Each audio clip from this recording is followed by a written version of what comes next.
AP बोलते हैं इसको। एपी ढिल्लो वाला एपी नहीं है, ये एपी है। आंध्र प्रदेश वाला एपी भी नहीं है, बट बड़ा इंटरेस्टिंग है। आपको एक डेटा देगा और उस डेटा के अंदर क्या होगा, एक लिंक होगा, वो हमें देखना है। जैसे मैं एक डेटा लिख रहा हूँ यहाँ पे और आपको मुझे ये बताना है कि नेक्स्ट टर्म क्या होने वाली है। जैसे मैं यहाँ पे लिख रहा हूँ 5, 8, देन 11, देन 14। मुझे बता सकते हो अगली टर्म क्या होगी? 17। इससे अगली टर्म क्या होगी? 20। इससे अगली टर्म क्या होगी? 23।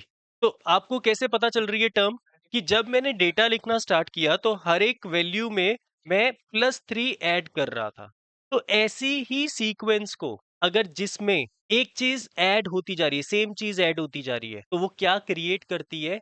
एपी क्रिएट करती है। बट इसको हम ऐसे नहीं देखते कि कोई चीज ऐड हो रही है, इसको हम देखते हैं कि इनके डिफरेंस क्या हो रहे हैं, सेम हो रहे हैं। अगली टर्म का पिछली टर्म के साथ डिफरेंस क्या है? सेम है। तो वो क्या फॉर्म करेगा? एपी फॉर्म करेगा। तो जैसे 5, 8, 11, 14, 17 मैंने यहाँ पर बनाया, तो इसको मैं बोलता हूँ फर्स्ट टर्म A1, इसको मैं बोलता हूँ सेकंड टर्म A2, ये मेरी थर्ड टर्म है A3, ये मेरी फोर्थ टर्म है A4 और ये मेरी फिफ्थ टर्म है A5, सो ऑन। ठीक है, तो यहाँ पे अगर मैं A2 को A1 के साथ माइनस करूं, मतलब अगली टर्म को इससे उसकी पिछली टर्म के साथ माइनस करूं, तो मेरे पास आंसर आएगा 8 - 5 विच इज इक्वल टू 3। या फिर अगर मैं A3 को A2 के साथ माइनस करूं, तो भी मेरा आंसर कितना आएगा? 3। तो ऐसे सो ऑन में किसी भी अगली टर्म को उसकी पिछली टर्म के साथ माइनस करूंगा तो मेरा आंसर हमेशा क्या आएगा? एक कॉमन आंसर आएगा और उस कॉमन आंसर को हम बोलते हैं कॉमन डिफरेंस।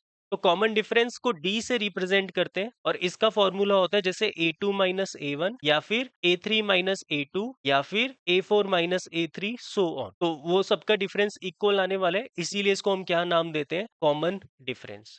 और एपी की पहचान ही यही है कि उसका डिफरेंस क्या आएगा? हमेशा कॉमन आएगा। तो जब मुझे ये बोलेगा ना चेक कि ये एपी है कि नहीं है, तो मैं 2-3 टर्म्स में डिफरेंस चेक कर लूंगा। अगर वो कॉमन आ रहा होगा तो ये एपी है, अगर कॉमन नहीं आ रहा होगा तो एपी नहीं है। सिंपल। जो भी आपकी पहली टर्म होती है ना, फर्स्ट टर्म, वो बड़ी इंपॉर्टेंट है एपी में। इसलिए उस फर्स्ट टर्म को एक स्पेशल सिंबल दिया गया A1 की जगह, हम उसको ए से रिप्रेजेंट करते। ठीक है, फर्स्ट टर्म को ए से रिप्रेजेंट करते हैं, कॉमन डिफरेंस को डी से रिप्रेजेंट करते हैं। तो ये दोनों टर्म्स हमें मालूम होनी चाहिए क्योंकि इसके फॉर्मूला में ये दोनों चीजें आने वाली है।